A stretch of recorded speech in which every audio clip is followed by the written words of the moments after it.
قرآن مجید میں اور پچھلی کتب میں موضوعات کے اعتبار سے فرق کس طرح دیکھ رہے ہیں؟ اعوذ باللہ من الشیطان الرجیم، بسم اللہ الرحمن الرحیم۔ دیکھیں، چونکہ قرآن عظیم کو قیامت تک باقی رکھنا ہی مقصود الہی تھا، اور ہر طرح کی نوعیت کے لوگ قیامت تک آنے والے تھے، تو اللہ تعالیٰ نے قرآن میں وہ جامعیت رکھی ہے جو پچھلی کتب میں نہیں۔ ٹھیک ہے، موضوعات کے اعتبار سے ہر شعبہ ہے زندگی کی طرف تقریباً قرآن عظیم اشارہ فرماتا ہے، لیکن اجمالی بیان ہے، پھر اس کی کچھ تفصیل حدیثوں میں ہے، پھر اس کی مزید تفصیل جو ہے وہ نبی کریم صلی اللہ علیہ وسلم کے واسطے سے امت کے حوالے کر دی گئی اور انہوں نے تشریحات کی ہیں۔ تو چونکہ قرآن عظیم کو قیامت تک باقی رکھنا تھا، نبی کریم صلی اللہ علیہ وسلم کی شریعت قیامت تک باقی رہنی تھی، تو بہت ہی جامعیت کے ساتھ قرآن عظیم میں چیزیں بیان کی گئی۔ باقی جو پچھلی جو کتابیں تھیں اس میں چند مخصوص احکام، بعض تو بالکل واضح نصیحت پر ہی مشتمل تھیں، اور بعض میں احکام تھے لیکن ایک وقت کی ضرورت تھی۔ اور ہماری ہر شریعت میں تقریباً ایسا ہوتا ہے کہ جو پچھلے نبی کی شریعت ہے اس میں سے کچھ احکام کو باقی رکھا جاتا ہے، کچھ منسوخ ہو جاتے ہیں۔ ٹھیک ہے، لیکن قیامت کی یہ قرآن عظیم کی جامعیت اور اس کی اہمیت اس انداز سے بھی واضح ہوتی ہے کہ اس کا حکم ایک دفعہ نازل ہوا، اگر زمانہ نبوی میں منسوخ ہونا تھا تو ہوا، لیکن اب قیامت تک اس کا کوئی ناسخ نہیں آئے گا۔ ٹھیک ہے، اور جس کا کوئی ناسخ نہ ہو وہ محکم چیز ہوتی ہے، انتہائی پختہ ہوتی ہے۔ تو گویا کہ اللہ تبارک و تعالیٰ نے قرآن عظیم کو انتہائی محکم، مستحکم، اس کے احکام کو قیامت تک باقی رکھنے والا اور تمام شعبہ زندگی کو گھیرنے والا بنایا۔ تقابلی طور پر اگر ہم اس کا موازنہ کرتے ہیں تو یہ بھی ایک اعزاز ہے سرکار دو عالم صلی اللہ علیہ وسلم کا کہ ان پر جو کتاب ان کی طرف آئی ہے وہ اس کی ایک ایک حرف کی حفاظت کی ذمہ داری بھی لی ہے، موضوعات اور جامعیت کے اعتبار سے بھی یہ بالکل ممتاز و منفرد ہے۔ جی ہاں، بالکل، اور یہ اسلام کی حقانیت کی بہت بڑی دلیل ہے۔ اگر کوئی مذاہب کے درمیان ایسی چیز تلاش کرے کہ جو اس کی حقانیت کی طرف واضح طور پہ اشارہ کر رہی ہو تو ہم قرآن عظیم کے حفظ کو پیش کریں گے۔ دیکھیے، یہ ہماری مادری زبان نہیں ہے، ہمارا عربی اللسان نہیں ہے، لیکن ہمارا 5 سال کا بچہ، 6 سال کا بچہ تقریباً 6666 آیات کو اپنے سینے میں محفوظ کر لیتا ہے۔ ٹھیک، اسی بچے کو اگر ہماری اردو زبان، مادری زبان کے 16 صفحے کے رسالے دے دیا جائے کہ اس کو لفظ بلفظ یاد کر کے سنا دیں، تو میرے خیال میں شاید کروڑوں میں سے کوئی ایک ہوگا جو اس کو اپنی زبردست قوت حافظہ کی بنا پر اللہ کی عطا سے یاد کر لے۔ صحیح، لیکن اتنی ضخیم کتاب اور غیر مادری زبان میں، اور اللہ تعالیٰ نے اس کی حفاظت کا ایسا انتظام فرمایا ہے کہ سینوں کے اندر محفوظ ہو جاتا ہے۔ ٹھیک، موضوعات کے اعتبار سے کس طرح ڈفرینشیٹ کریں گے ان بکس کو جو اللہ رب العزت کے ہی پیغامات تھے اور قرآن مجید کے موضوعات کو؟ بسم اللہ الرحمن الرحیم۔ اللہ تبارک و تعالیٰ کی ہمیشہ سے یہ سنت، یہ مشیت رہی ہے کہ اس نے نوع انسانی کی رشد و ہدایت کے لیے، فلاح و بقا کے لیے ہر دور میں کتب و صحائف و نازل فرمایا، اور انسان جس نہج پر پہنچا، عقل کے جس مقام پر پہنچا، وہ اپنے کلچر، اپنی روایت یا اپنے تمدن کی جس کیفیت میں پہنچا، اللہ تبارک و تعالیٰ نے اس کیفیت اور حالات کے مطابق ان پر کتابیں نازل کی۔ اور بعض انبیاء کرام ایک مخصوص ٹیریٹری کے لیے آئے، لہٰذا بعض کتب اور بعض صحائف فقط اس علاقے کے لیے نازل کیے گئے، جبکہ قرآن مجید برہان رشید اس وقت نازل ہوا جب انسان ترقی طے کرتے کرتے اپنے نقطۂ کمال پر پہنچا، تو پھر اللہ تبارک و تعالی نہ صرف یہ کہ سید الانبیاء کو بھیجا بلکہ سید الکتاب کو بھی بھیجا۔ اور جب قرآن مجید برہان رشید آئی ہے، ہمارے نبی آئے ہیں، تو قرآن کی یہ خاص صفت ہے کہ وہ ساری کتابوں کی تصدیق کرتی ہے اور ساری کتابوں کی جامع ترین کتاب ہے۔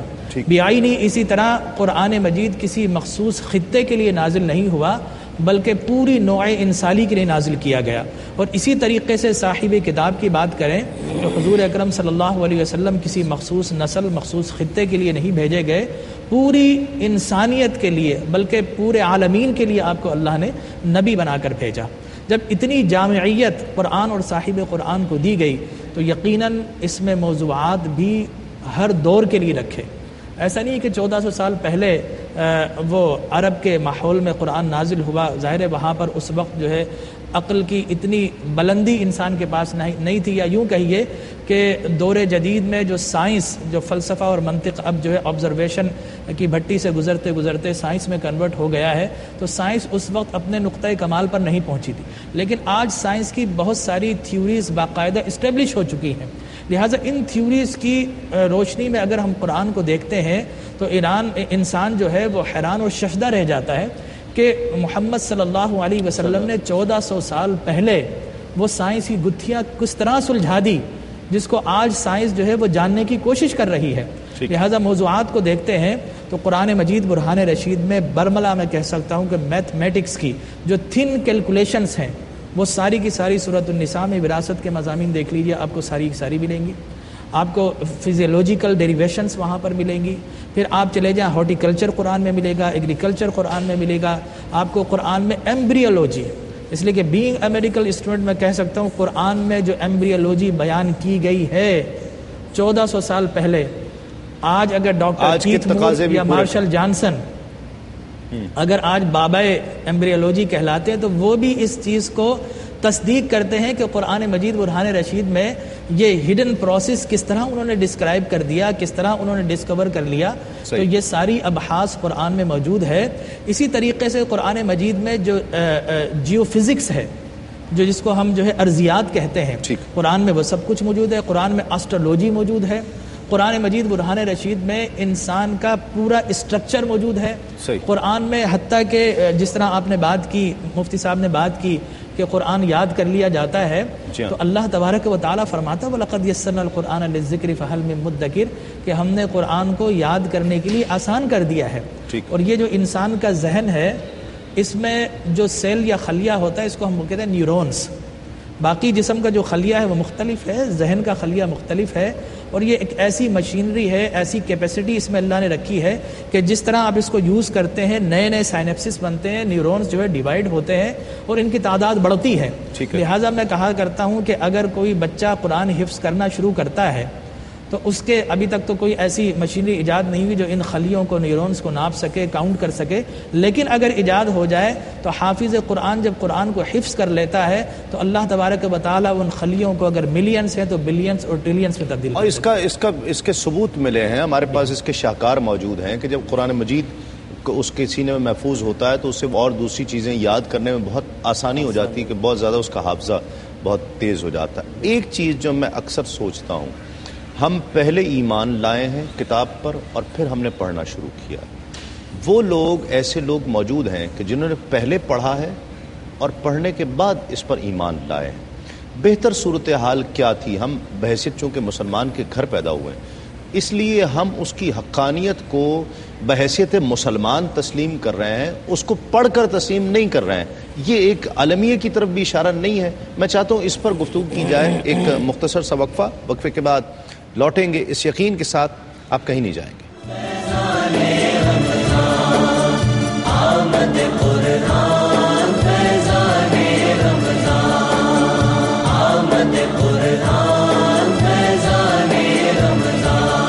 رحمت کی گھٹائیں ہیں, پر نور فضائیں ہیں, رحمت سانا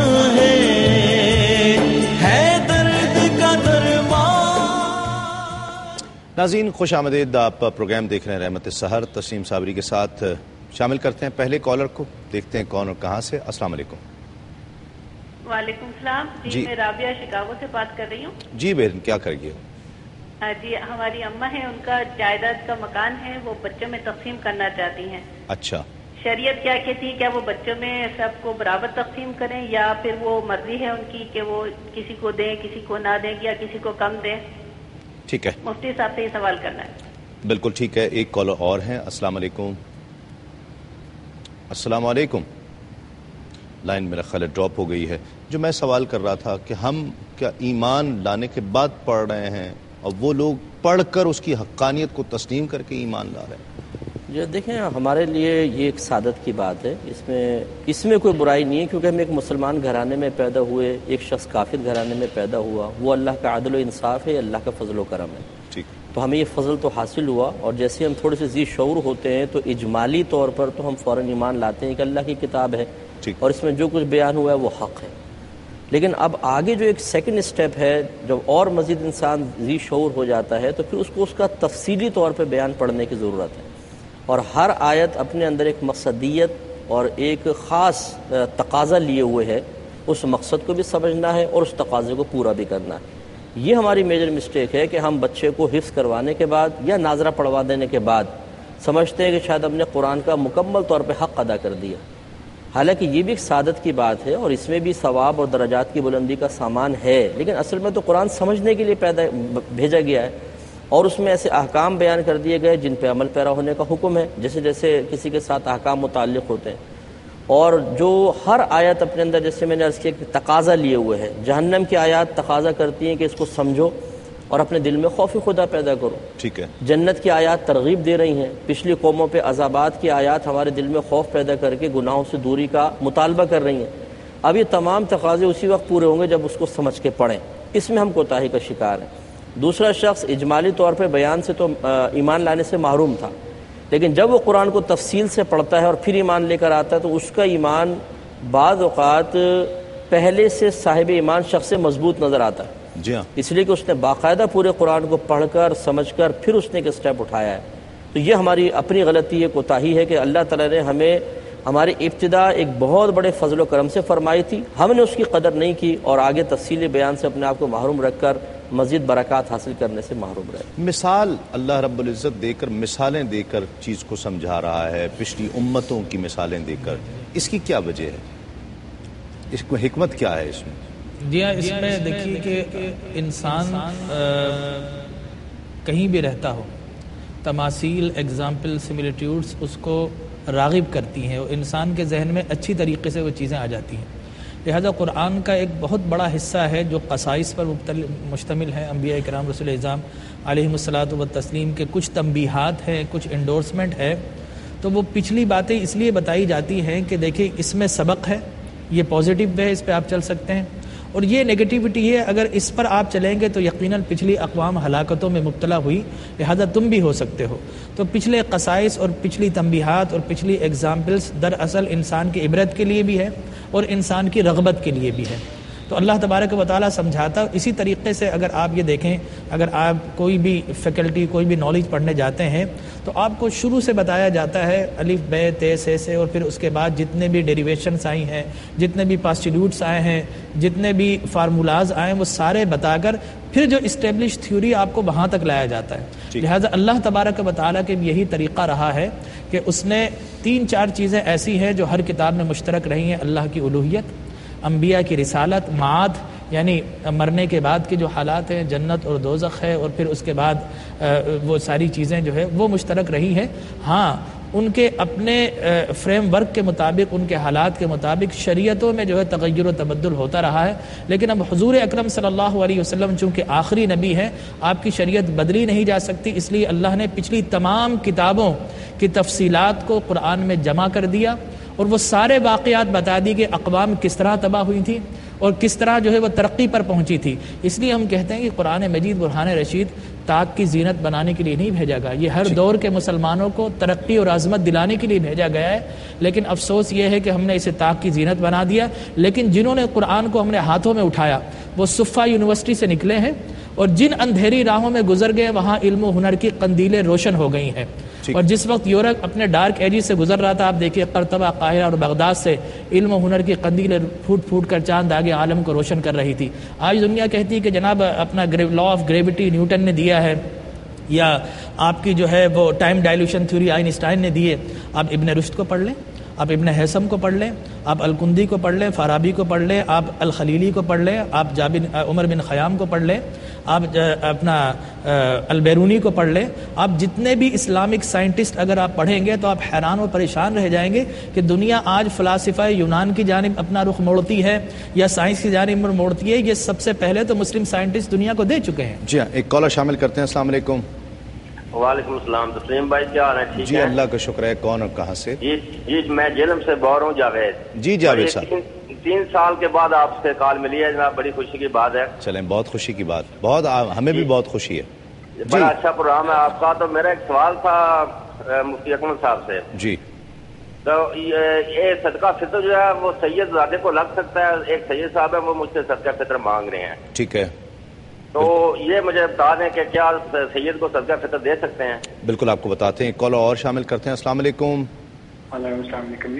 وعلیکم السلام. کون اور کہاں سے؟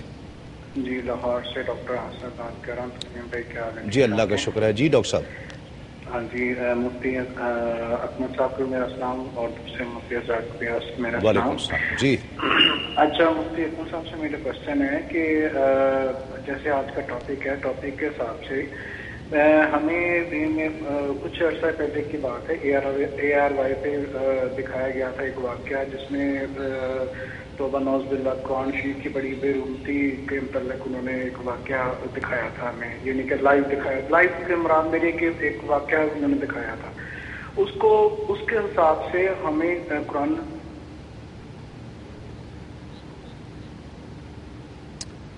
میرے خیال ہے لائن ڈراپ ہو گئی ہے. ایک کال اور ہیں. السلام علیکم. السلام علیکم. وعلیکم السلام. کون اور کہاں سے؟ بھائی میں سید مصطفیٰ علی بول رہا ہوں سلالہ عمان سے. جی شاہ صاحب. سوال ہے جی میرا سوال ہے کہ جہنم کی آگ دنیا میں کیسے آئی اور کیا سبب تھا, اور آپ کی کی ٹی وی کے بارے میں کچھ چند الفاظ میں کہنا چاہتا ہوں, سماعت فرمائیں. جی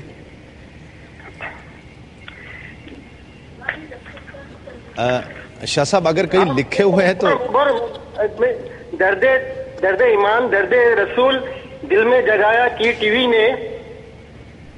ہم تو پہلے کم واقف تھے دین سے, کامل مسلمان بنایا مفتی علماء کرام آپ نے. آپ کے برنامج سے ہمیں سارے سوالوں کے جواب مل جاتے ہیں الحمدللہ, اور آپ کے مفتی علماء کی عمر دراز کرے اور کیو ٹی وی کی عمر بھی دراز کرے. آمین آمین. بہت شکریہ. بہت شکریہ. بہت شکریہ.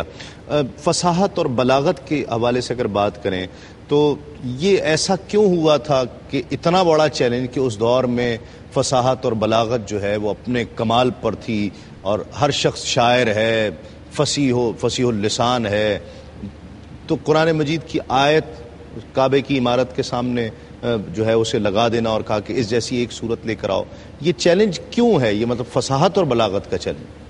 اصل میں یہ نبی کریم صلی اللہ علیہ وسلم کے نبی ہونے پر ایک قوی دلیل قائم کرنا مقصود ہے, کیونکہ نبی کریم صلی اللہ علیہ وسلم 40 سال تک انہی عربوں کے درمیان رہے اور پھر اعلان نبوت فرمایا, اور انہوں نے یہ باقاعدہ ملاحظہ کیا کہ کبھی بھی آپ نے کوئی کتاب نہیں پڑھی, کبھی کسی استاد کے سامنے زانوئے تلمس دراز نہیں کیا ہے. ٹھیک. اور آپ وہی کلام کر رہے ہیں جو وہ عرب کر رہے ہیں, لیکن پھر 40 سال کے بعد اچانک اسلوب کلام ایسا تبدیل ہوتا ہے کہ وہ حیران رہ جاتے ہیں کہ بہت آسان, سلیس, روانی کے ساتھ اور انتہائی فصیح و بلیغ کلام. تو یہ اس بات کی دلیل تھی کہ اگر یہ کلام نبی کریم صلی اللہ علیہ وسلم کی طرف سے ہوتا تو 40 سال تک اس کا ظہور کیوں نہیں ہوا. ٹھیک ہے. اگر آپ نے کسی استاد سے پڑھا ہوتا یا آپ باہر کہیں سفر کر کے جاتے, وہاں سے پھر یہ دلیل بن جاتی, ہو سکتا تھا بہانہ بن جاتا کہ وہاں سے سیکھ کر آ گئے, آپ کہیں باہر بھی نہیں گئے. تو یہ نبی کریم صلی اللہ علیہ وسلم کی نبوت پر ایک واضح دلیل قائم کرنا تھا کہ تم بڑے فصیح و بلیغ ہو, یہ نبی بھی تمہارے درمیان رہے ہیں, تم ان کا کلام سنتے رہے ہو. اب جو اچانک کلام میں تبدیلی آئی اور ایسا کلام تمہارے سامنے آیا کہ جس کی نظیر پیش کرنا تمہارے لیے ممکن نہیں ہے, تو مان جاؤ کہ پھر یہ کلام اس نبی کا نہیں ہے, اس رب کا کلام ہے جس نے ان کو نبی بنا کر بھیجا. کیا بات. ایک مختصر سا وقفہ, وقفے کے بعد لوٹتے ہیں اس یقین کے ساتھ آپ کہیں نہیں جائیں گے. درد فسانہ ہے, توبہ کا زمانہ ہے, درد فسانہ ہے.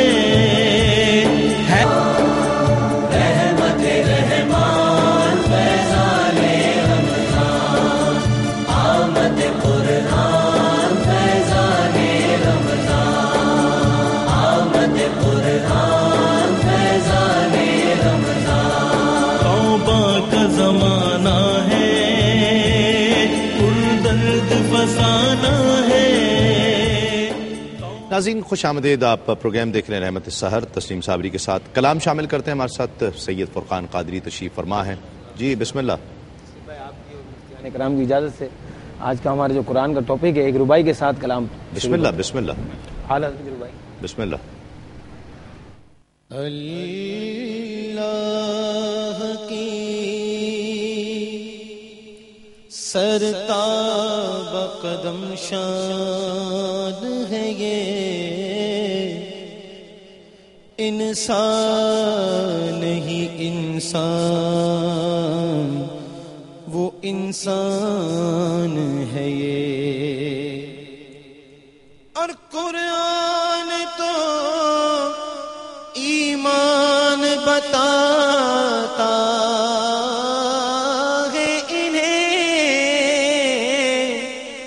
اور ایمان یہ کہتا ہے میری جان ہے یہ. صلی اللہ علیہ یا رسول اللہ وسلم علیک یا حبیب اللہ. پھر میرے لیے سبحان اللہ سبحان اللہ سبحان اللہ سبحان اللہ سبحان اللہ سبحان اللہ سبحان اللہ سبحان اللہ. اج سکھ مترا دی ودھیری کیوں دلڑی اداس گھنیری. اج سکھ مترا دی ودھیری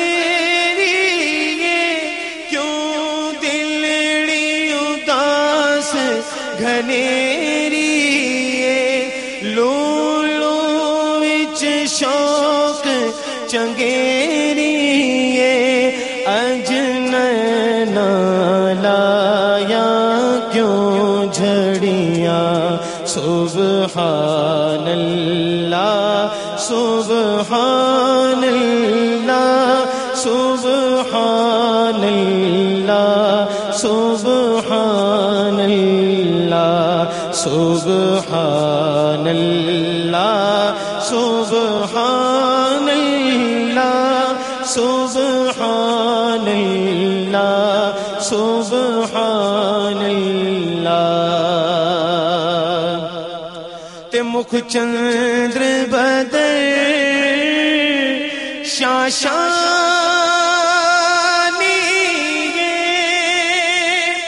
متھے چمک لات نورانی. مکھ چندر بدر شاشانی متھے چمک لات نورانی. کالی زلف تے اکھ مستانی. کالی زلف تے اکھ مستانی.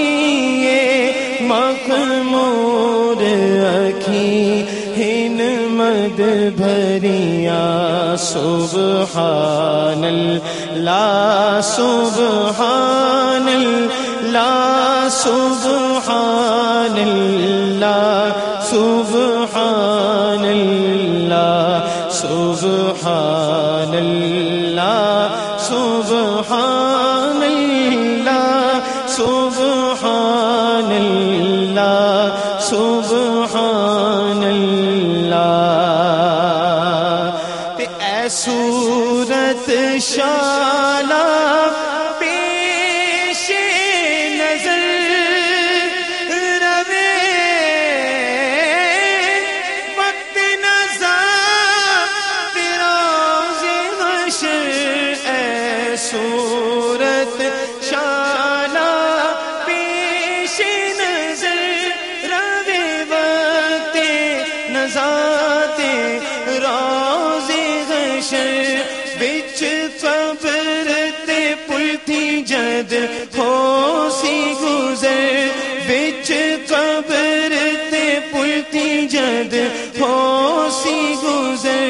سب کھوٹیاں تھی سن تد کھریاں. سبحان اللہ سبحان اللہ سبحان اللہ سبحان اللہ سبحان اللہ سبحان اللہ سبحان اللہ سبحان اللہ ایسے سورج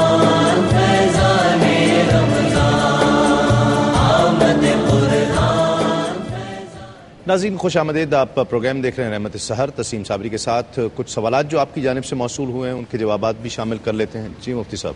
میں نے کہا تھا کہ ان کی اماں جان ہیں وہ جائیداد تقسیم کرنا چاہتی ہیں بچوں میں، تو کیا برابر تقسیم کریں یا کم زیادہ بھی دے سکتے ہیں؟ دیکھیے اگر کوئی جس کی وراثت تقسیم ہوتی ہے اس کو مورث کہتے ہیں. اگر وہ انتقال کر اگر اجازت دے تو ایک کالر پہلے لے لوں. السلام علیکم. کہتے ہیں جی اللہ کا شکر ہے. کون اور کہاں سے؟ فرحان بول رہا ہوں. جی بھائی کیسے ہیں آپ؟ ٹھیک ہیں الحمدللہ سر. بہت ویٹ کرنا پڑا آپ کی کال کے لیے. ہاں جی وقفہ تھا اس لیے آپ کی کال نہیں لے پائے. جی فرمائیے. سر میرے ایکچولی 4 سوال سے چھوٹے چھوٹے جی لائنہ کاٹی تھا سر. جی فرمائیے. سر ایکچولی کسی عورت یا مرد کا غیر محرم عورت یا مرد کی قریب کرنا نکاح کی seriously Islamic point of view سے کیسے ہے؟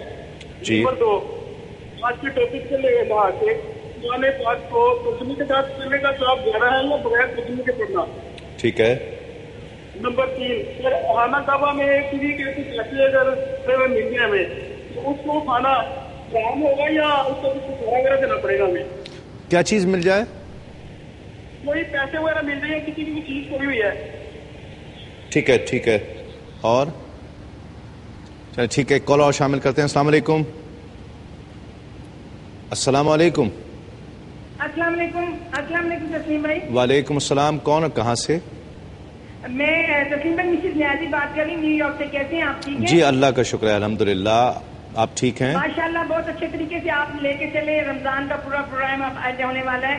آپ کے معزز مہمان مفتی محمد اکمل صاحب اور ڈاکٹر جمیل راٹھور صاحب اور بھائی فرقان قادری ان کی خدمت میں بھی نہایت ادب کے ساتھ السلام علیکم. اور میں مفتی اکمل صاحب سے بات کر سکتی ہوں؟ جی کیجیے. السلام علیکم سر. وعلیکم السلام. سر بہت خوشی ہو رہی ہے مجھے آپ سے بات کر کے. میں اور میرے بچے ماشاءاللہ اور ہم سارے ہی آپ کے مطلب بہت ہی دلدادہ ہیں. لیکن یہ ہے کہ آپ کے ماشاءاللہ جو جتنے بھی اسٹوڈنٹس ہیں الفرقان جو اکیڈمی کے انہیں دیکھ کے ٹی وی پہ یہ لگتا ہے اس میں آپ کی شخصیت کی جھلک ہمیں ملتی ہے. تو میں وش کرتی ہوں کہ اگر میں پاکستان میں ہوتی تو میرے دونوں بچے آپ کی اکیڈمی کے اسٹوڈنٹ ہوتے. بہرحال میں یہ کہنا چاہوں گی کہ کیو ٹی وی بذات خود ایک بہت بڑی اکیڈمی ہے اگر ہم اس کو اکیڈمی کے طور پہ لیں تو. آپ کی مطلب جو آپ کے نالج سے مطلب آپ کے جو آپ ہمیں علم و جو فضل سے ہمیں جو برکتیں ہم بہت حقیقی ہیں رمضان میں اور امید کرتے ہیں کہ ایسا بھی ہم حاصل کرتے رہیں گے. میرے بچے دونوں حافظ قرآن مطلب حفظ قرآن کر رہے ہیں.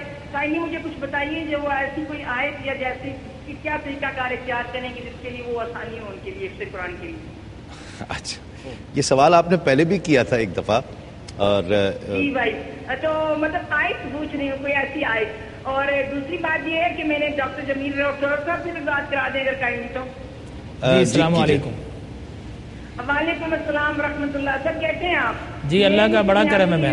جیسا کہ آپ کو پتا ہے میں بات کر رہی ہوں آپ سے. سر ملاقات ہوئی ہماری فیملی کی میرے بچے میں میرے ہسبینڈ جب آپ سنی رضی مسجد میں آئے تھے کوئنز میں عید میلاد النبی کے موقع پہ. جی بروکلن میں ملاقات ہوئی ہے. جی ماشاء اللہ.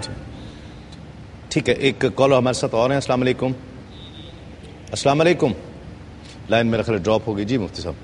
یا تو دیکھیں اگر تو کوئی مورث جس کی وراثت تقسیم ہوتی ہے انتقال کر جائے پھر تو شریعت کا ایک بنایا ہوا باقاعدہ ضابطہ ہے اس کے تحت ہی تقسیم ہوگی.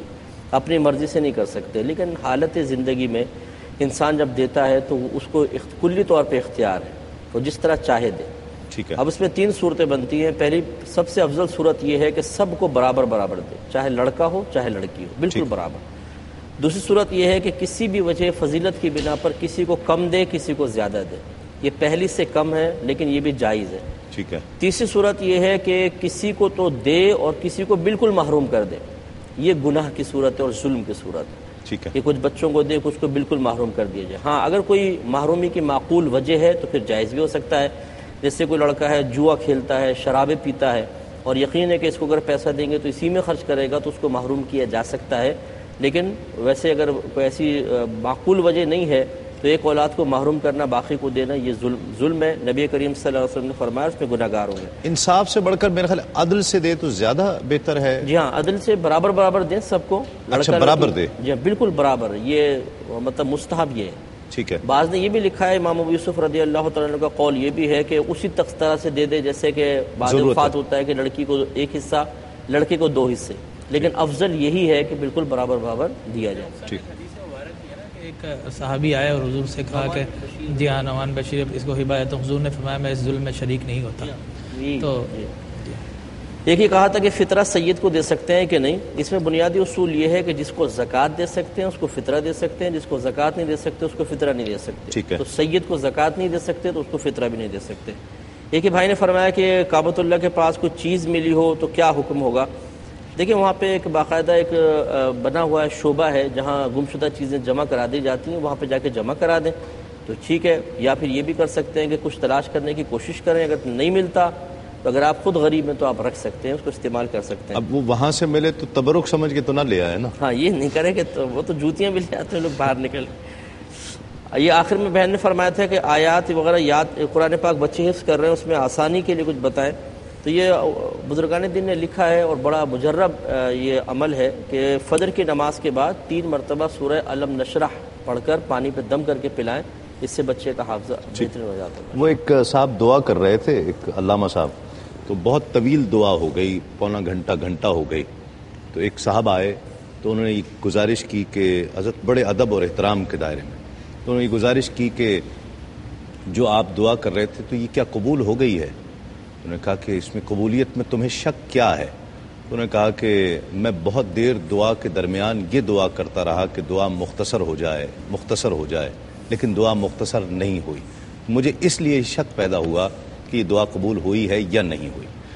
آج کے دن ہی آپ سوال کرتے ہیں، سوال آدھا علم ہوتا ہے، آپ کو سوال کرنے کا حق ہے، یقیناً ہے، لیکن اس دن جس دن ہم قرآن کی عظمت، اس کے فہم پر زیادہ توجہ دلا رہے ہیں اور اس کے موضوعات کو ڈسکس کر رہے ہیں، اس کی حقانیت کی بات کر رہے ہیں، اس کے علوم اور اس کی حکمتوں پر بات کر رہے ہیں، اس دن صرف حفظ قرآن کے تعلق سے وظیفے کے طور پر کسی آیت کا پوچھنا یہ بھی ایک سوال رکھتا ہے. بہرحال علوم کی اگر ہم بات کریں تو سائنس، میڈیکل سائنس ہو یا دوسرے علوم ہوں، ان کی بھی توثیق کر رہی ہے آج کی سائنس کہ وہ قرآن مجید میں وہ تمام تر موضوعات موجود ہیں.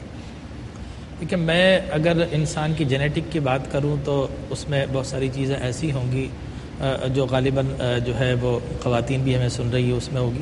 میں یہاں پر یہ بتانا چاہوں گا قرآن مجید برہان رشید کے وقالوا لجلودہم لما شہدتم علینا قالوا انطقنا اللہ، کہ کل قیامت میں اللہ تبارک و تعالی ہماری اسکن جو کھال ہے اس کو حکم دے گا کہ تم گواہی دو. اب میں جب اس پر غور و فکر کرتا تھا تو میں ٹھیک ہے کچھ اعضاء جو ہے وہ گواہی دیں گے حق میں یا خلاف، وہ بات تو سمجھ میں آتی، لیکن کھال جو ہے اس کا بولنے کا کوئی تعلق ہی نہیں ہے، وہ کس طرح گواہی دے گی. لیکن جب میڈیکل سائنس کو پڑھا تو پھر یہ حقیقت روشن ہو گئی کہ انسان کو بہت ساری چیزیں امپلانٹ کی جا سکتی ہیں، ٹرانسپلانٹ کی جا سکتی ہے. ایون ہارٹ ٹرانسپلانٹیشن ہو رہا ہے، لیور ٹرانسپلانٹیشن ہو رہا ہے، بون میرو ٹرانسپلانٹیشن ہو رہی ہے، لیکن ابھی تک میڈیکل سائنس اسکن ٹرانسپلانٹ نہیں کر سکی ہے. لہٰذا جو انسان مرے گا اگر اسکن یہاں سے ڈیٹیچ ہو گئی ہے، جل گئی ہے، رپچر ہو گئی، تو انسان کے دوسرے حصے سے کاٹ کر اس کو لگایا جائے گا. دوسرے کسی انسان کی اسکن لگائیں گے فوراً ریئیکشن کر جائے گی، لہٰذا ریجیکشن ہو جائے گی. تو بالکل قرآن نے کہا کہ تمہاری کھال گواہی دے گی. تو آج میڈیکل سائنس اس کو پروف کر رہی ہے کہ یہی وہ کھال ہے جو انسان کو اصل میں آنکھ بھی دوسری ہو سکتی ہے اور دوسرے اعضاء ہو سکتے ہیں. لیکن ایک مثال ہے صرف اور پھر میں آپ کو ایک اور مثال بتانا چاہوں گا. کلا لئن لم ينتهي لنسفعا بالناصیہ ناصیۃ کاذبۃ خاطیہ، کہ کل قیامت میں ہم تمہاری پیشانیوں کو جھوٹی پیشانیوں سے وہ سوال کریں گے، تمہاری جھوٹی پیشانی. اب میں سوچتا ہوں پیشانی سچی اور جھوٹی کس طرح ہو سکتی ہے؟ لیکن جب آپ میڈیکل سائنس پڑھتے ہیں تو ہمارے جو دماغ کے اندر یہاں سیریبیلمس ہے، یہ کارٹیکس ہے، یہ میڈولا ہے، اس کا تعلق انسانی جسم کے مختلف افعال سے ہے. بہت ساری چیزیں اس میں ڈیٹا نہیں جا سکتا. لیکن جو پیشانی یہاں پر ہوتے ہیں سیریبرل ہیمسفیئرس، اور پیشانی کا تعلق ہے سوچنا، تعقل کرنا، تفکر کرنا، تدبر کرنا، لہٰذا پیشانی ہی انسان کا وہ حصہ ہے جو سچا یا جھوٹا ہو سکتا ہے. اس لیے آپ دیکھیں جب آپ غور و فکر کرتے ہیں آپ کے رنکلز پڑ جاتے ہیں. کیوں پڑتے ہیں؟ اس لیے کہ یہاں سے آپ تھنکنگ کر رہے ہیں. اس لیے اللہ نے فرمایا کہ یہ نہیں کہا کہ یہ والا پارٹ سجدے میں لگاؤ، یہ لگاؤ. اللہ فرماتا ہے تم اپنی پیشانی جس سے سوچ و بچار کرتے ہو، ارادہ کرتے ہو، وہ میرے حضور جو ہے تم پیش کرو. واہ. لہٰذا قرآن مجید، برہان رشید، بہت ساری چیزیں انشاءاللہ، بہت ساری چیزیں یقیناً یہ تو ایک مثال کے طور پر اس وقت پیش کی جا سکتی ہیں، اور بے شمار ایسی چیزیں ہیں کہ جس کی مثال اگر ایک ایک مثال پر گفتگو کی جائے تو پورا پروگرام چاہیے اس کے لیے، اور پورے پروگرام میں بھی اس پر ہم گفتگو نہیں کر پائیں گے، اس کا حق ادا نہیں کر سکتے. کالر ہمارے ساتھ. السلام علیکم. السلام علیکم ورحمۃ اللہ وبرکاتہ. وعلیکم السلام. کون اور کہاں سے؟ میں عطیہ بول رہی ہوں کینیڈا سے. جی فرمائیے بہن. ہاں ماشاءاللہ آپ کے پروگرام کی تعریف سب جیسے کرتے ہیں، میں بھی وہی کرنا چاہتی ہوں. ماشاءاللہ اللہ نظر بد سے بچائے آپ کو. آمین. آپ صابری ہیں تو صابر ہی ہیں واقعی. اللہ تعالیٰ نیک ماں باپ کے بیٹے ہیں ماشاءاللہ. آپ دعا کریں ہم نیک ہو جائیں. سب گھر والے بہت خوش نصیب ہیں. بڑی محبت آپ کی. جی سوال کیجئے. میں صرف یہ کہنا چاہتی ہوں کہ سب خاص طور پہ ماؤں کو، عورتوں کو جو بیوی کے روپ میں، ماؤں کے روپ میں ہیں، جی تو وہ لوگ اپنے کو دین کی سمجھ دیں. اللہم فقہنی فی الدین. ٹھیک ہے، بڑی محبت. اور یہ وقفہ جو ہے ایک وقفہ میرا خیال ہے یہ سحری کا وقفہ ہے. سحری کے وقفے کے بعد انشاءاللہ آپ سے ایک مرتبہ پھر ملاقات ہوتی ہے.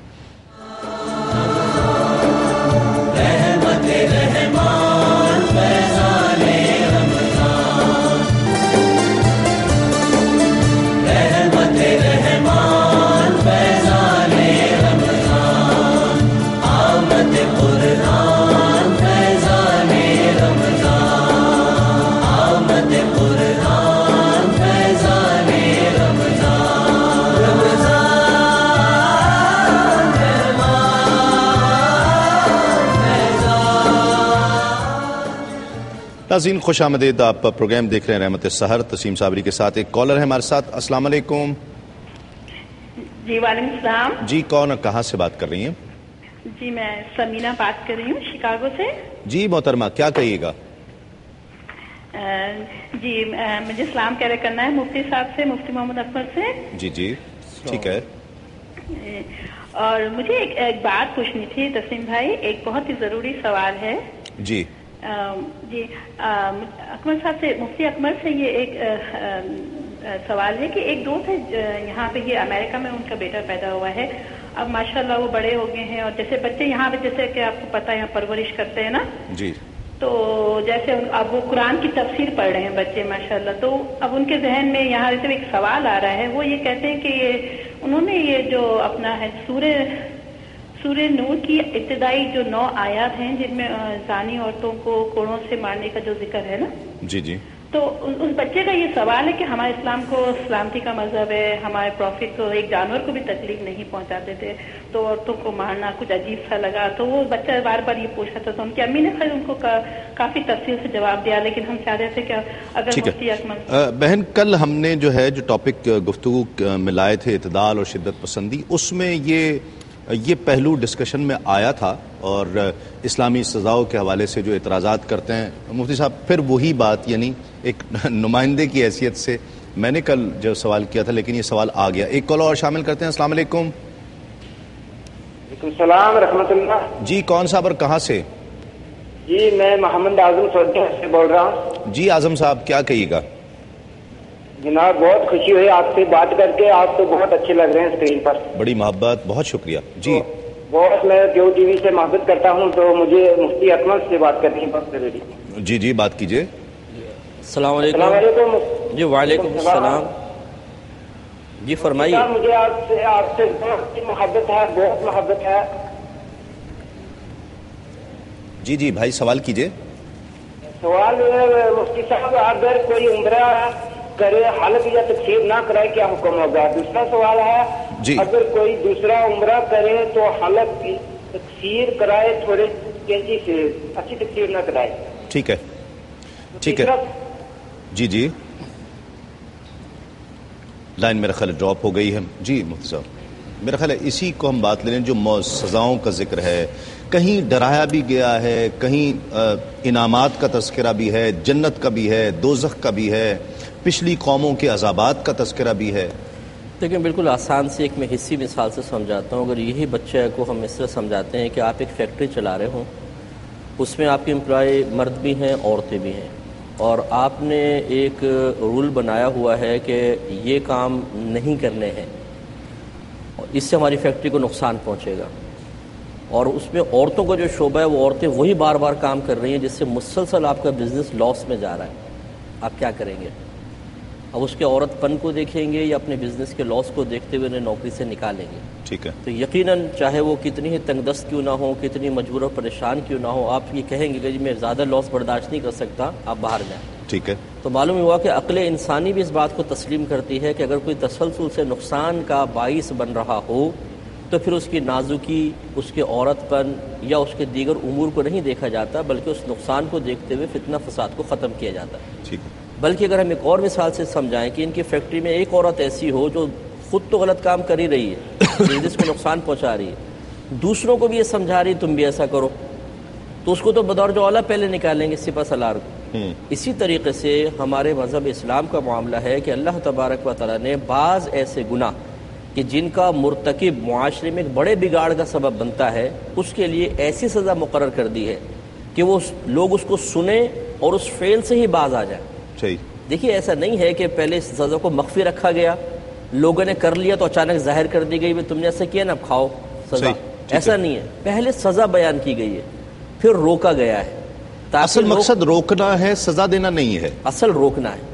اسی لیے دیکھیں یہ مسلمہ قاعدہ ہے کہ حدود شبہات سے ساقط ہو جاتی ہیں. ذرا بھی شبہ پیدا ہو حد ساقط ہو جائے گی, فوراً اس کو فائدہ دیا جائے گا. تو اصل مقصود سزا دلوانا نہیں ہے, تکلیف پہنچانا نہیں ہے. یہی وجہ آپ دیکھیں کہ اس کا جو معیار گواہی ہے وہ کتنا سخت رکھا گیا ہے. زنا کے لیے 4 گواہ, عام طور پہ 2 چاہیے, اور 2 میں بھی ایسا ہے کہ 1 مرد 2 عورتیں گواہ بن سکتی ہیں, لیکن زنا کے باب میں 4 مرد ہونا شرط ہے.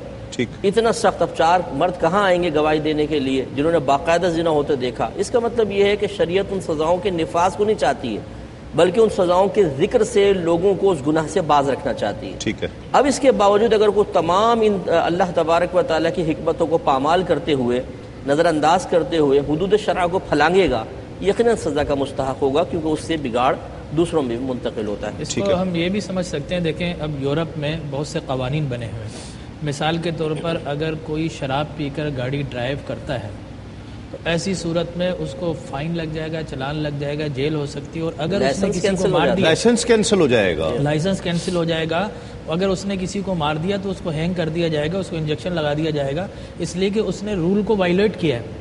لہٰذا یہ رولز جو بنائے جاتے ہیں, چاہے وہ الہامی رولز ہوں چاہے وہ دنیا کے رولز ہوں, اس کا مقصد یہ ہوتا ہے کہ معاشرے کو اسٹیبل کیا جائے, معاشرہ ناہموار نہ ہو جائے, ہر کوئی مطلق العنان نہ ہو جائے. لہٰذا وہ ساری سزائیں دنیا میں بھی موجود ہے. اور جب ہم اسٹوننگ کی بات کرتے ہیں, اسلام نے 4 گواہ رکھے, لیکن اگر پچھلی اگر ہم امتوں کو دیکھیں تو خود یورپ میں خواتین کو پروس قرار دے کر ہر گلی میں اسٹوننگ ہوا کرتی تھی, اور ان کو باقاعدہ کوآرڈینیٹ سسٹم بنائے گئے تھے, اور ہر گلی. اسی لیے آپ نے دیکھا کہ پھر یورپ میں تحریکیں چلی اور لیڈیز فرسٹ کے نعرے, یہ سب کچھ. لیکن سزائے موت کا تصور بھی تو موجود ہے نا, دوسرے مذاہب میں بھی ہے. سزائے موت جب جان ہی لے لی تو اس سے بڑھ کر سزا تو اور کوئی نہیں ہے کہ جان بھی لے لی جائے. جی ہاں. ٹھیک جی, آگے سوالات. اسی طرح یہ انہوں نے کہا تھا کہ اگر کوئی عمرہ کرے لیکن حلق نہ کروائے تو کیا حکم شرع ہوگا؟ دیکھیں عمرے کی جب انسان احرام کی نیت کر لیتا ہے, عمرے کی نیت کرتا ہے, تو ایک ایسی حالت میں داخل ہو جاتا ہے کہ جس حالت میں بہت سے جائز کام بھی اس کے لیے اب حرام اور ممنوع ہو جاتے ہیں. پھر جب عمرے کی تکمیل ہو جاتی ہے تو دوبارہ سابقہ حالت کی طرف لوٹنے کے لیے ایک پروسیس رکھا ہے, حلق یا قصر. یا تو مکمل سر منڈوا دیں یا کم از کم 1/4 سر کے بال 1 انگلی کے پورے کے برابر کٹوائیں, یہ قصر کہلاتا ہے. تب وہ احرام کی پابندیوں سے باہر نکلے گا. اب اگر کسی نے پورا عمرہ کر لیا لیکن حلق قصر نہیں کروایا تو احرام کی پابندیاں ختم نہیں ہوں گی. اور اب اگر وہ عام کپڑے پہن کر اور مختلف کام کرتا رہے گا جو احرام کی پابندیوں کے خلاف, احرام کے تقاضے کے خلاف ہے, تو اس پہ بہت سارے دم لازم ہوتے چلے جائیں گے. اس لیے فوراً سے پیشتر حلق یا قصر کروانا چاہیے. لیکن انہوں نے کہا کہ عمرہ کیا حلق نہ کرے, تقصیر کروا لے تو صحیح ہے, تو بالکل صحیح ہے. لیکن جو ہم نے عموماً طریقہ دیکھا ہے کہ کینچی لی چھوٹی سی, ایک یہاں سے زلف پکڑی اور کٹ مار دیا, بس وہ تقصیر ہو گئی, یہ غلط ہے.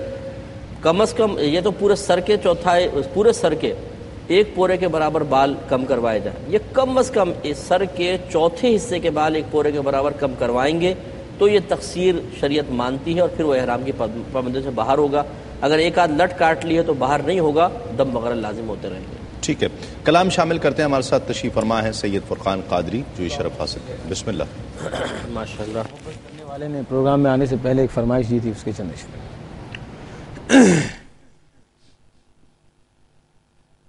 ایک میں ہی نہیں ان پر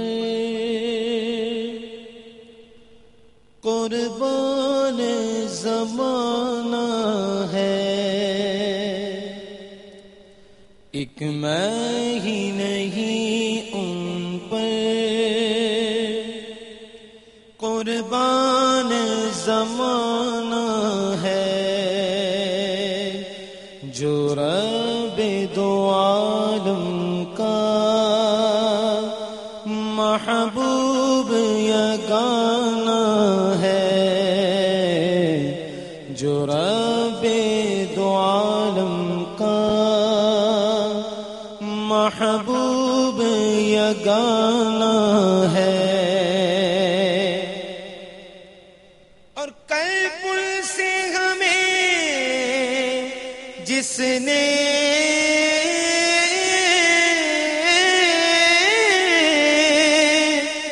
خود پار لگانا ہے, قلب سے ہمیں جس نے خود پار لگانا ہے, زہرا کا وہ بابا ہے,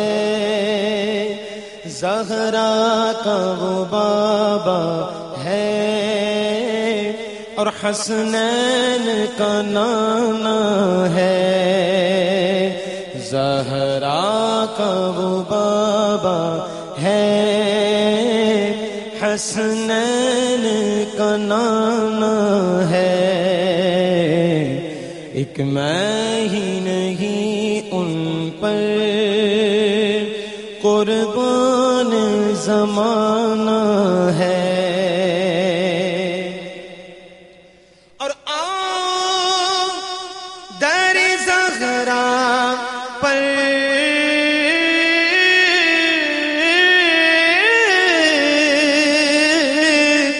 پھیلائے ہوئے دامن, آؤ در زہرا پر پھیلائے ہوئے دامن, یہ نسل کریموں کی, یہ نسل کریموں کی, اور لجپال گھرانہ ہے, یہ نسل کریموں کی, لجپال گھرانہ ہے. ایک میں ہی نہیں ان پر قربان زمانہ ہے. اور یہ کہہ کے در حق سے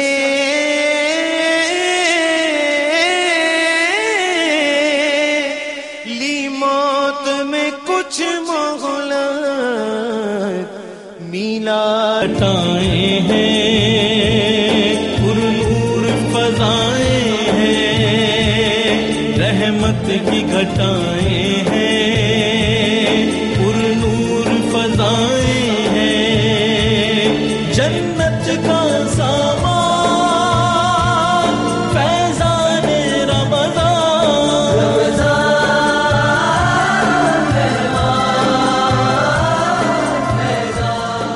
ناظرین خوش آمدید. آپ پروگرام دیکھ رہے ہیں رحمت سحر تسلیم صابری کے ساتھ, اور آج کا سوال تھا وحی لانے والے فرشتے کا کیا نام ہے؟ حضرت جبرائیل علیہ السلام, حضرت میکائیل علیہ السلام اور حضرت اسرائیل علیہ السلام. ان تینوں میں سے ایک آپشن ٹھیک ہے, اور آپشن ٹھیک حضرت جبرائیل علیہ السلام. بہت سے صحیح جوابات موصول ہوئے ہیں اور گفٹ ہیمپرز ہیں جنون گارمنٹس والوں کی جانب سے، ہاشمی والوں کی جانب سے، جو آپ کے لیے پیش کیے جائیں گے. جو 2 ونرز قرآن اندازی کے ذریعے جن کا انتخاب کیا گیا ہے، پہلی ونر ہیں کراچی سے صفیہ. السلام علیکم. ہیلو، السلام علیکم تسلیم بھائی. وعلیکم السلام. آپ کو بہت بہت مبارک ہو.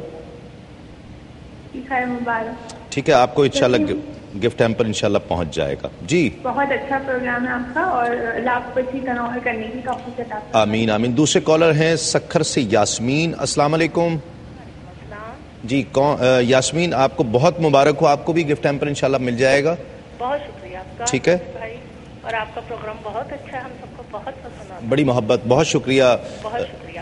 ناظرین، سنہری بات کے لیے جس چیز کا میں نے آج انتخاب کیا ہے، مشائخ چشت میں سے ہی ہیں. حضرت فضیل بن ایاز بہت صوفی بزرگ، اللہ رب العزت کے ولی، برگزیدہ بندے. کسی قاری نے بہت خوش الحانی سے آپ کے سامنے تلاوت کی تو آپ نے فرمایا کہ میرے بچے کے نزدیک جا کر تلاوت کرو، میرے بچے کے سامنے بھی تلاوت کرو. اور اس کی خشیت الہی کا عالم یہ ہے کہ وہ ذکر قیامت کی سننے کی تاب نہیں رکھتا ہے. تو سورۃ القاریہ نہ پڑھنا. وہ قاری گئے، بچے کے سامنے تلاوت کی اور دیگر آیات کی تلاوت میں وہ سورۃ القاریہ بھی انہوں نے پڑھ لی. جیسی سورۃ القاریہ پڑھی، بچے نے، روایت میں آتا ہے، چیخ ماری اور دنیا سے رخصت ہو گیا. مشہور ہے کہ آپ حضرت فضیل بن ایاز 30 برس آپ کو کسی نے ہنستے ہوئے نہیں دیکھا تھا، لیکن جب بچے کا انتقال ہوا تو آپ بہت خوش ہوئے اور ہنسنے لگے. کسی نے ہنسنے کا سبب پوچھا کہ حضرت ہم نے آپ کو کبھی ہنستے ہوئے دیکھا نہیں تھا، آپ اتنا خوش نظر آ رہے ہیں، اتنا ہنس رہے ہیں. فرمایا کہ ہاں، اللہ رب العزت میرے بچے کے عالم آخرت کی طرف لوٹنے پر خوش ہے، راضی ہے. تو جس بات پر وہ خوش ہے، یہ بندہ بھی خوش ہے، یہ بندہ بھی راضی ہے.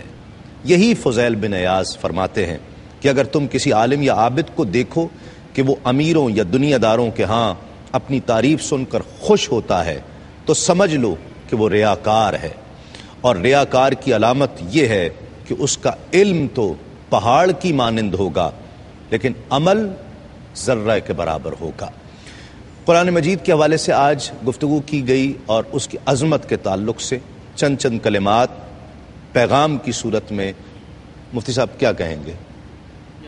یہ لوگوں کی خدمت میں عرض کریں گے کہ قرآن پاک کو صرف ایک رسمی کتاب نہ بنایا جائے اور اس کے ساتھ رسمی معاملات نہ کیے جائیں، بلکہ جب بھی آپ پڑھیں، چاہے بہت ہی مختصر ترین کیوں نہ ہو، ترجمہ اور تفسیر کے ساتھ پڑھیں تو انشاءاللہ پھر قرآن کی برکات بھی حاصل ہوں گی. اور جو ہم یہ وظیفے ڈھونڈتے ہیں کہ جی وظیفہ بتا دیں فلاں کا، پھر 5000 دفعہ 1000 دفعہ پڑھتے ہیں گھر میں برکت کے حصول کے لیے، تو آپ چلیں وظائف بھی لیں لیکن قرآن پاک کو گھر میں پڑھیں گے تو انشاءاللہ بہت برکت ہوگی اور پریشانی اور مصیبتیں. جہاں صرف تلاوت کی جا رہی ہے بہت احسن ہے، لیکن اس کے ساتھ ساتھ اس کو سمجھ کر پڑھنا، اس کے مفہوم کی طرف توجہ دینا بالکل بہت ضروری ہے. جی ڈاکٹر صاحب. مفتی صاحب کی بات کو کنٹینیو رکھوں گا میں کہ قرآن کو سمجھ کر پڑھنا چاہیے، لیکن قرآن مجید برہان رشید کے کم از کم 2 سے 3 تراجم پڑھیں، اس کی تفاسیر پڑھیں تاکہ آپ کوئی حتمی رائے قائم کر سکیں.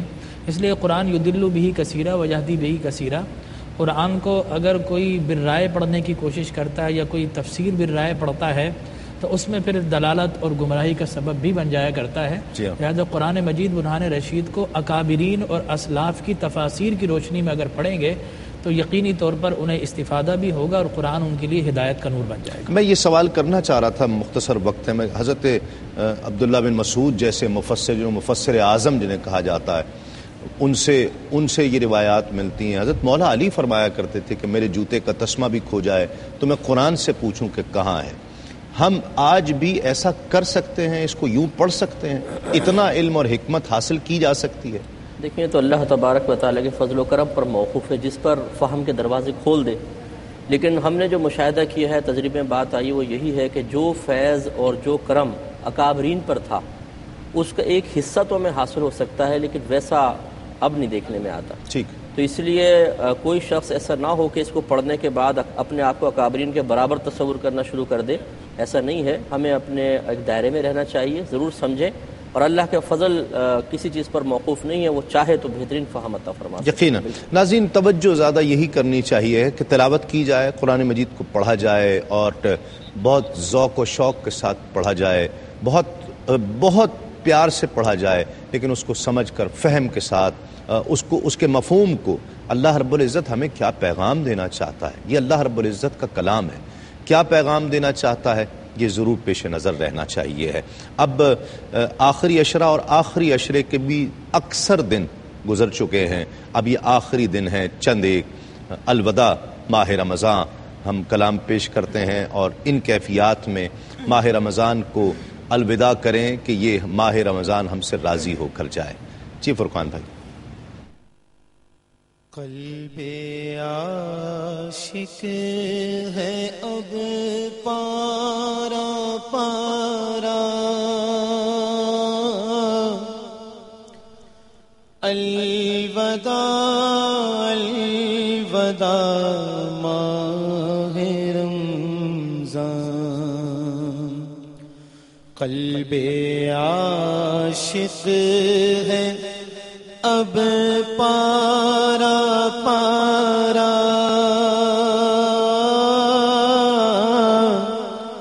الوداع الوداع ماہ رمضان،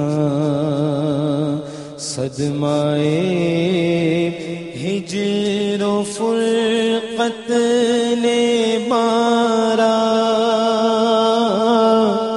الوداع الوداع ماہ رمضان،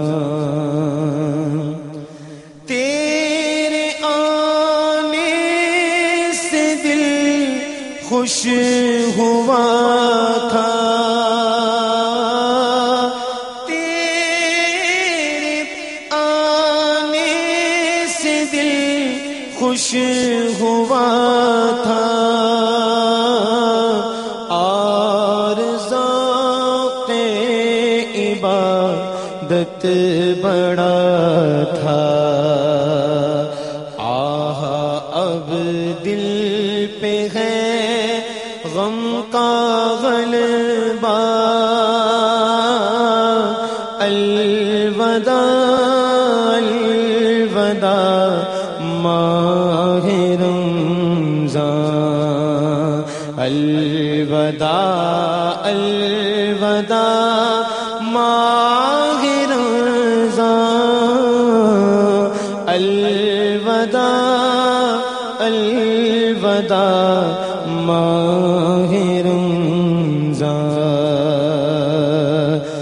مسجدوں میں بہار آ گئی تھی، جوق در جوق آتے نمازی، جوق در جوق آتے نمازی، ہو گیا سب سما سونا سونا، الوداع الوداع ماہ رمضان، تم پہ لاکھوں سلام ماہ رمضان، تم پہ لاکھوں سلام ماہ غفران، تم پہ لاکھوں۔ گھڑی ہر لمحہ یقیناً قرآن مجید کی حقانیت کی طرف اشارہ کر رہا ہے، لیکن خصوصی طور پر یہ لمحات دعوت دے رہے ہیں ہمیں کہ ہم قرآن مجید کے مفہوم کی طرف آئیں، اس کو سمجھنے اور اس پر عمل کرنے کی طرف آئیں اور اس کی حقانیت کو تسلیم کریں۔ انشاءاللہ کل ایک مرتبہ پھر آپ سے ملاقات ہوگی، آج 27ویں کی محافل بھی ہیں انشاءاللہ جو پیش کی جائیں گی، اور پھر اس کے بعد کل صبح ایک نئے موضوع کے ساتھ آپ سے ملاقات ہوگی. ابھی کچھ ہی دیر میں پروگرام عالم اور عالم میں ARY ڈیجیٹل پر آپ سے ملاقات ہوگی. میں چاہتا ہوں کہ آخر میں دعا کی جائے, تو ڈاکٹر صاحب سے گزارش کروں گا کہ ہم سب کے لیے دعا فرمائیں گے. اپنے میزبان تسلیم احمد صابری کو اجازت دیجیے. تسلیمات. تو میں کتنی دیر صلی اللہ علی حبیبہ محمد وآلہ وسلم. اللهم ربنا آتنا في الدنيا حسنة وفي الآخرة حسنة وقنا عذاب النار. اللهم ربنا ظلمنا أنفسنا وإن لم تغفر لنا وترحمنا لنكونن من الخاسرين. یا اللہ یا رحیم الدنیا والآخرہ, ہم گناہگار و سیاہکار تیری بارگاہ عالیہ متعالیہ میں حاضر ہیں. الہ العالمین, تیری مقدس رات لیلۃ القدر کا دامن تھامتے ہوئے, الہ تیری عظمت و کبریائی کا اقرار و اعتراف کرتے ہوئے, تیری حمد و ثنا کو بیان کرتے ہوئے, تیری ستائش و تقدیس کے نغمے پڑھتے ہوئے, تیری شان ستاری و غفاری پر ناز کرتے ہوئے, اور مولا تجھ سے تیری رحیمی تیری کریمی کا سوال کرتے ہوئے, منگتے اور بھکاری بن کر اے اللہ تیرے دربار میں حاضر ہے. الہ سخیہ مالکہ قادرہ بے نیازہ, ہماری حاضری کو اپنی بارگاہ میں مقبول منظور و معجور فرما لے. الہ العالمین, ہم گناہگار ہیں, سیاہکار ہیں, ریاکار ہیں, بدکار ہیں, لیکن اے رب تیرے محبوب کے غلام ہیں. رب کائنات, تجھے تیرے حبیب کا توسل ہے, تیری رحمت واسعہ کا تصدق ہے. باری تعالی ہمارے صغیرہ کبیرہ گناہوں کو معاف فرما دے. الہ العالمین, ہماری تقصیرات کو معاف فرما دے. اے اللہ, ہم اپنے کاندھوں پر گناہوں کی گٹھری اٹھائے ہوئے, اپنے ضمیر پر گناہوں کا بوجھ لیے ہوئے, تار تار دامن لیے ہوئے, داغدار قبا لیے ہوئے, ظلم و جبر سے رنگے ہاتھ لیے ہوئے, گناہوں سے زنگ آلود سینہ لیے ہوئے, روحوں کی ویران فصلیں لیے ہوئے, جسموں کی اجڑی کھیتیاں لیے ہوئے. اے رب کائنات, تیری بارگاہ میں حاضر ہے, اور آج کی رات ہم اقرار کرتے ہیں کہ تیری بارگاہ میں کوئی حسن عمل نہ لا سکے. اے اللہ, نہ ہمارے پاس نم آنکھیں ہیں, نہ دل بینا ہے, نہ صدق و اخلاص ہے, نہ زہد و تقویٰ ہے, نہ لذت گریہ ہے. اے اللہ, ہم خالی ہاتھ ہیں, خالی دامن ہے, لیکن اے رب ہمارا تجھ سے ایک رشتہ ہے, تیرا ہم سے ایک رشتہ ہے کہ اے رب ہم تیرے بندے ہیں, ہم تیرے محبوب کے غلام ہیں. تو باری تعالی, ہم اپنی بندگی کو تیری بارگاہ میں پیش کرتے ہیں, اپنی عبدیت کو تیری بارگاہ میں پیش کرتے ہیں. رب کائنات, اپنی حقارتوں کو پیش کرتے ہیں, اپنے تذلل و تعبد کو تیری بارگاہ میں پیش کرتے ہیں.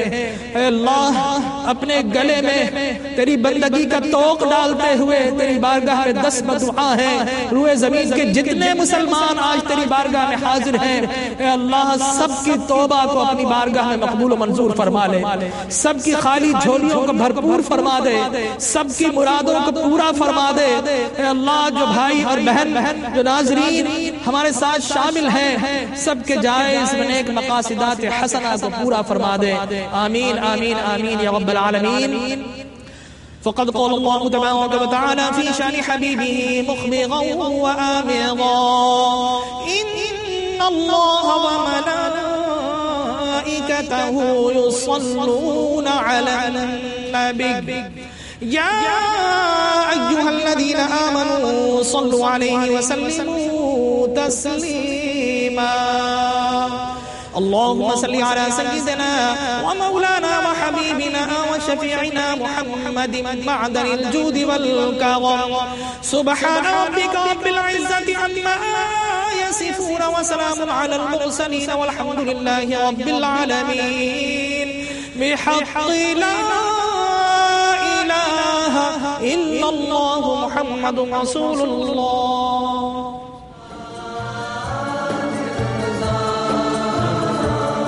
رحمت کی گھٹائیں ہیں